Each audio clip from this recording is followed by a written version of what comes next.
In today's video, I'm going to teach you how to clear Outlook search history. If your search bar keeps showing old queries you no longer need or you just want a little extra privacy, clearing the search history is quick and safe. This action removes the recent search terms Outlook suggests, but it does not delete your emails, folders, or any other data. Start by opening Outlook on your computer. Make sure you're in the main Outlook window with your inbox visible, so the menu options we need are available. The process is the same idea across recent desktop versions, though the wording may vary slightly depending on your build. Next, look to the top left corner and click File. This takes you to the Backstage area where you can manage settings and preferences. If your layout looks a little different, don't worry. Just aim for the File menu that sits above your inbox and ribbon.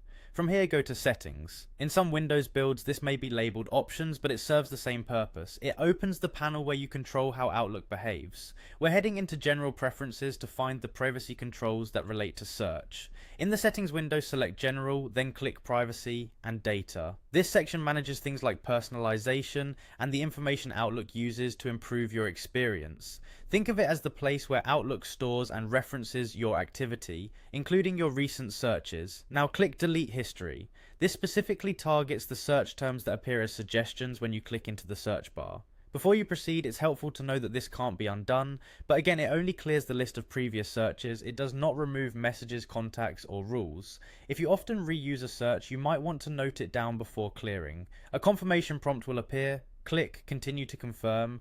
Outlook will process the change and your recent search suggestions will be cleared. If you click into the search bar right away and still see something cached, give it a moment or click away and back into the search field. The history should refresh and disappear. That's all it takes.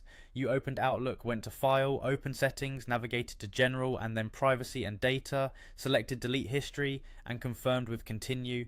You can repeat this anytime you want to reset your suggestions or tidy up your workspace. Thanks for watching, and I hope this helps you keep Outlook running clean and distraction free.